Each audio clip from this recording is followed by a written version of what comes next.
I promised myself I would never take part again in an all-male panel, but there we are. Happens to you. So I would certainly encourage the ladies in the room to be the ones to ask questions and comments to the introductions we just heard.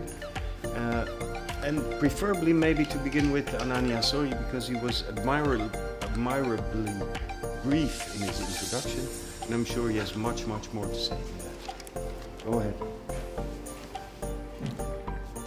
My question was women. Women in Ethiopia, do they have a role in the government, in the government? Do they have ideas about how they can be empowered and given a voice? It has been the case that women have not been active in Ethiopian politics. But now, half of the ministerial cabinets of Abiy Ahmed are women, and for the first time, the president, though symbolic, is also a woman. So, yeah, you can say that these are some kind of advancements, but in my true opinion, these are more gestures, in the right direction. But more able women need to be empowered, or obstacles need to be lifted up for them so that they could play a meaningful and impactful role in Ethiopia. But seeing it now, it's more of ceremonial and procedural, but it's also the right step in the right direction. Yeah. Chief of the Supreme Court is also a woman, I believe. Yes. That is not an empty position. Yeah. She, I mean. More than a symbolic. Yes, definitely. Her position, and as well as electoral commission or electoral board of Ethiopia have been, women have been appointed. So both of these women are have demonstrated their abilities earlier through their own professional paths. So they are exceptions in the general. Yeah. Who else? Our co-organizer.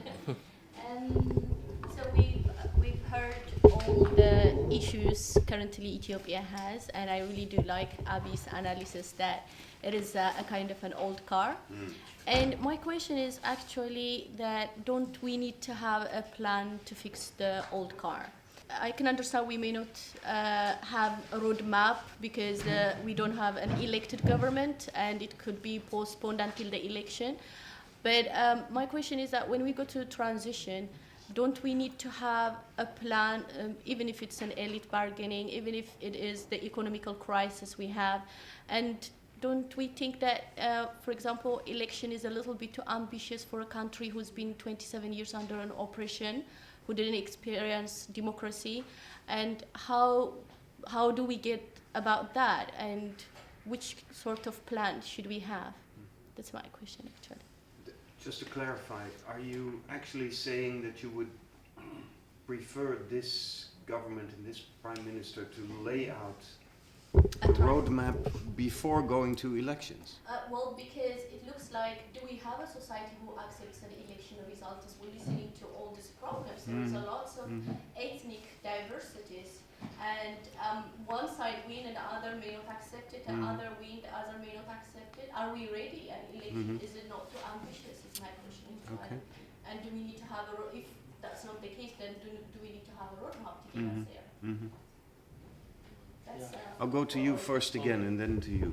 Yeah, my position on this subject is that we need to have a clear and comprehensive roadmap before going to the election. Because as a society, Ethiopia is highly divided along ethnic lines. The state is over-politicized. Even the governing party is an ethnic party or a coalition of different ethnic parties. And aside from that, the opposition is also mainly ethnicized. So everything, there is a primacy of ethnicity in every walks of life in Ethiopia. Even business organizations are, organized along ethnic lines. Everything is ethnicized. So going to an election without agreeing upon the fundamental national questions is, for me, tantamount to disaster.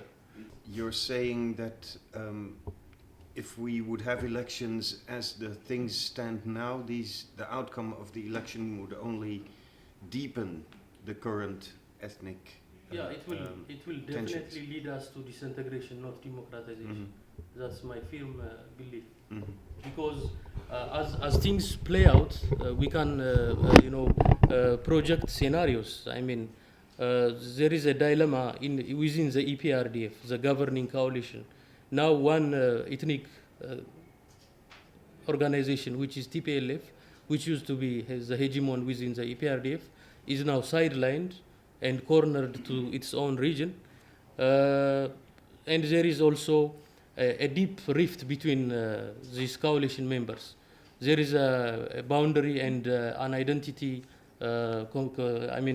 disagreement between the Amhara ethnic group party and the Tigray party, and there is a stiff competition over the ownership and the management of the capital city Addis Ababa between the ODP and the ADP, and the Southern People Party has been there is a rising flux of questions about becoming a region and assertion. So the Southern Party is also disintegrating within itself. So there is no cohesion in the party.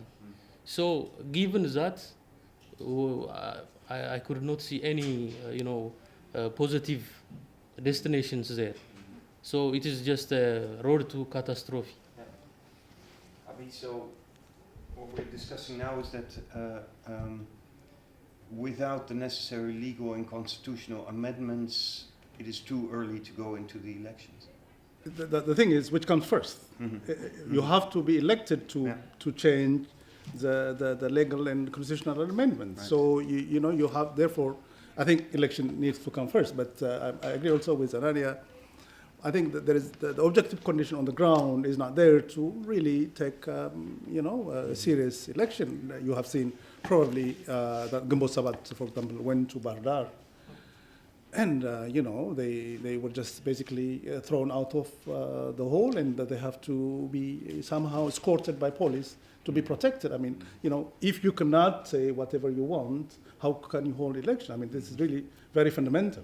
So I think currently, I don't see any ways to hold the election, but also I also see that postponing election also is it's also a problem. So it's a dilemma. But for practical reasons, I don't see that the elections are taking place, whatever they say, in a year. It's a terrible catch-22. Jan Abbink, you did some suggestions at the end of your... Yeah, I think there are many reasons not to hold the elections, because also in a comparative African context, elections are also often very divisive, right? But in Ethiopia, there is no way back. You cannot not have elections.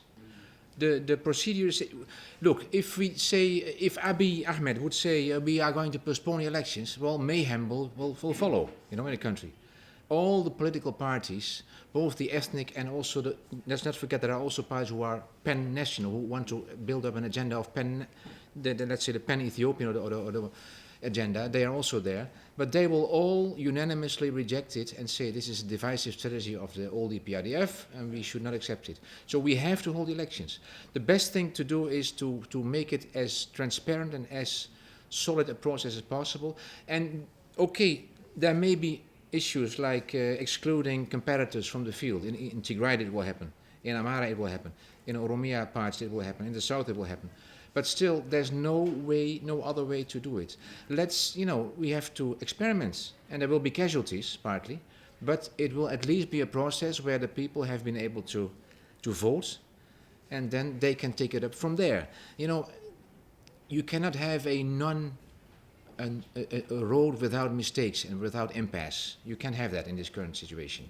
So maybe people learn from these mistakes, and in the course of time, they will mend their voting behavior, mend their political orientation. There's no way to stop the elections. It's impossible. If all political parties agree and say we should postpone it and then get the country first stable, and then they could be able to share their idea in wherever in Ethiopia, because now it's really is not fair to held an election because we know the winner, because they cannot move freely to do anything. So why do we do an election for the sake of election? It shouldn't be that way. But I think if they really do perceive, they will, I will think so, because they are really in Ethiopia. It's not anymore outside Ethiopia. They see the struggles currently. I hope they come up with the common agreement and convince their own supporters to postpone it and first focus on the country economy. And also at the same time, the stability, that people will come out, even the political parties come out after the election, even if they win or lose in peace, so that the casualties will be less. In any case, yes, it will be a casualty, but how big of the casualty and the risk we are taking is the question. Yeah, that's what I would think. Many people said, including Prime Minister Abiy himself, that we need to move to presidential system through which someone is elected, so somebody who could mediate between different parties. That you choose a party is not such a problem, because in the Netherlands you do exactly that. So the parties assign somebody who becomes a prime minister. So if things function properly, it's not a problem. But in case of Ethiopia, I think a very complex bargain system, I think it would be, I think a lot of people, including Professor Masai and many people, say that we need to go to a presidential system through which we elect somebody who is a president of the country, and then who has a really higher power to assign the prime minister, to fire the prime minister, and so this guy should win the trust of a majority of Ethiopians. And so there are people who say that this modality might be better for Ethiopia. Anania, you mentioned that Abiy might have made some mistakes on inviting the opposition parties without some kind of framework. What do you think he was supposed to do, and what do you suggest now he could do regarding the activities of the opposition groups? And to Abiy, you observed that the feeling Ethiopianness is rather very weak than before. But it's a paradox, because the Prime Minister and even regional leaders are talking all about now Ethiopia, and we in the diaspora think that Ethiopianness is reviving, but you observe the vice versa. What do you think is the reason? I spoke to my friends in Addis. I am born in Wolaga, so I'm a Oromo speaker, and I know what the feelings are around there. And you know, when I speak to my friends in Addis Ababa, in northern part of the country, I have more stronger feeling that they have moved off the Ethiopian agenda. That's my observation. For example, some of them really attack Gambot Sabat on the ground that there are no enough representation of the Amharas in Gambot Sabat. These are educated people who have been there for a long time. I didn't expect some of them to raise these issues, but now this have moved, and then it struck me. I don't know how, but it struck me. Of course, I see from Abiy's background, I know people who do not agree with rhetoric from his own party. They don't agree with his rhetorics and historical ways of the greater Ethiopia. They don't agree with that. Okay. Yeah, The other actually, question. yeah, that relates to my answer as well, because in my view, the major contradiction in Ethiopia is between the Oromo nationalism and the pan-Ethiopian nationalism. So there has to be some way to reconcile that if we need to go to somewhere as a country. When he invited the Oromo Liberation Front, which espouses the extreme views in the Oromo nationalism spectrum, he has to have first laid down the frameworks, because he himself said that we have invited them peacefully, and now they are attacking us. So I mean, he has to be preemptive, not reactive. Had he been, in agreement in some kind of negotiated settlement with the OLF, there will not be a need to go to war in Wolaga, and there is no need to, lose lives. So some things he has to be preemptive and, lay the rules of the game, and then invite these specially armed groups. Because even in Addis Ababa, the capital city, the main contradiction boils down to the contradiction or the conflict between the Oromo nationalism and Ethiopian nationalism. So if that is not resolved amicably and in a very moderate way, involving both elites, groups, there will not be a step forward. Yeah. And I've been invited to comment sometimes on things, but my question is revisiting the construction of the nation state called Ethiopia. There are complexities now, but my point would be, what about the Ethiopian people as the foundation for that construct? Because we can talk about, Abiy cannot solve the Ethiopian problem alone, but what's the mindset of people that constitute Ethiopia? Because Ethiopia, if it's Ethiopia for everyone, or it is Ethiopia for some people, for me, that's where issues are. I talked to someone who wrote history of the struggle in Ethiopia, and he said, if you want to correct things according to history, you have to kill so many people to get it right. That's what's happening now.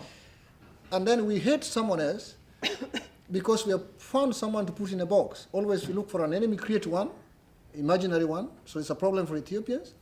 And we've thought about it. But then we want the same people to belong to Ethiopia. So who really belongs, and how do we treat people who belong? If we don't address the fundamentals, it will just be changing of people in Addis, but not changing the structures that have made it so complex. The diversity, in my view, is not problematic, and I still think that's the case. It is the structure, but also the mindset. Because now we are saying Abiy should solve things, but have we changed our mind in how we want to relate with other people who constitute Ethiopia? As an outsider, this is what I pose again, based on the reflections from the speakers. Abiy will not be able to save the whole nation by himself. It is up to the people, and then you run into these fundamental questions. Abiy was not able to translate the popular support he has got into something concrete. So that is the major weakness of his transition or lack of roadmap, because if, had he been a good statesman or an extraordinary man, as many people claim him to be, he can successfully translate this popular support into something very useful, political capital. The second one is, these times, I mean, when EPRDF was confronted with protests, the Oromo protest and the Amhara protest as well, it was widely held belief that Ethiopian problems are big and huge, that no one party can handle. So how can one man handle all of this? I mean, he is also from EPRDF, and mind you, he is a military colonel, and he has been also involved in the national intelligence operatives. So he's an insider. At the same time, he's also an ambitious guy who wants to transit the country and the people to somewhere democratic. I mean, the transition is essentially from dictatorship to democracy. But he has to have a blueprint. That's why he lost many popular supports, because he was not able to translate that popular support into a political kind of platform and structural gains. So, as I've mentioned in my presentation, this is an extraordinary time, and it needs extraordinary measures, not only from Abiy, from the whole political elite and the public as well. Not only rhetorics, but also Yeah, tangible things. 1 and 2, and then we're done. Okay. My question is for the professor. You talked about the rise of demand politics, yes? You feel like lots of people are demanding lots of questions and things like that. It seems like all Ethiopians have some questions and they want answers as fast as possible. I feel like the government is following the agenda instead of setting the agenda. How should the government handle this kind of situation? Should they ignore the demand questions? Should they tackle them everything? And how should the government handle this rise of demand? It's a big challenge. It's a big challenge. The first step is openness and listening to as many people as possible. Also in this meeting we see that now a lot of criticism is coming up. Abiy should have done this, should have done that, he should have had a road plan and so forth. I totally disagree. The point is to institute a procedural structure by which the Ethiopian people in their various parties can decide on elections, on reform and so forth. Inclusive, procedural way to go forward. If you put on a ideological framework on the Ethiopian people, you get the same bullshit which we had in the past 27 or even longer years, ideologies. Abiy is cautious about ideologies. He tries to balance Ethiopian patriotism. We should not talk about Ethiopian nationalism, we should talk about Ethiopian patriotism, love for the motherland, for the fatherland, whatever you might call it, love for the country, patriotism. That's not a vice, that's not a problem at all. And to balance it with all the various ethno-regional, ethno-national feelings, which are justified, which are right, which should be reconciled. They can be reconciled with an Ethiopian patriotic structure.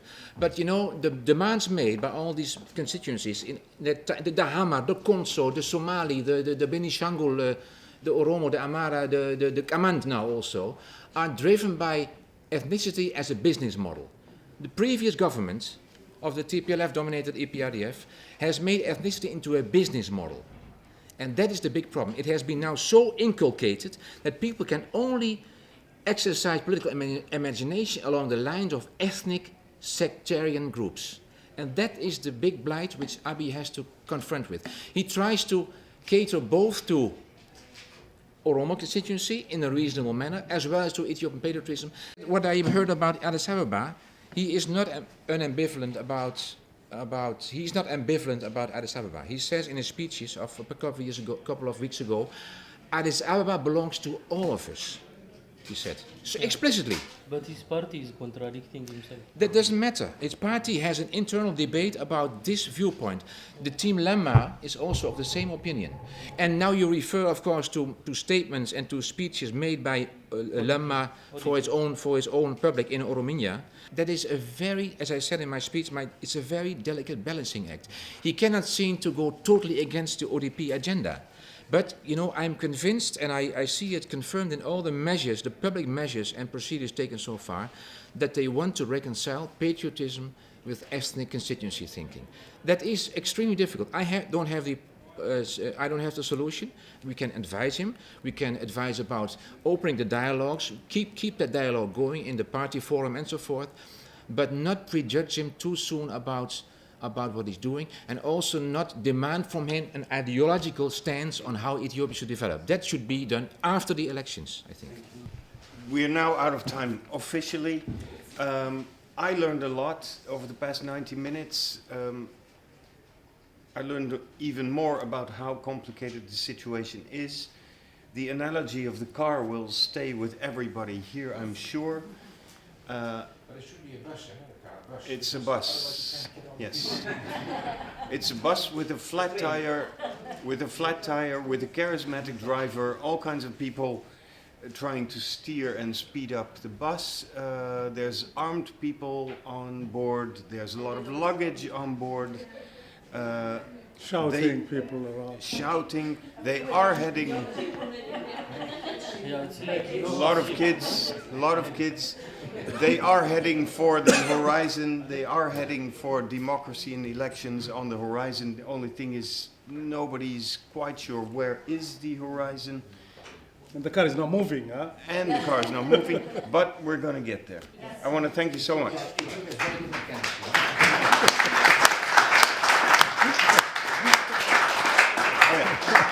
Yeah. And we're giving chocolates. Yes. Yeah? And one for yourself Thank as you. well. Thank you so much for coming. Thank you. Any other? ጤና ይስጥልን። እባክዎ ቻናላችንን ሰብስክራይብ ያድርጉልን። ደውሉን ከተጫኑ በቀጥታ እንገናኛለን። ስለ ትብብሮ እናመሰግናለን። በዝግጅታችን እንደሚረኩ እምነታችን ነው።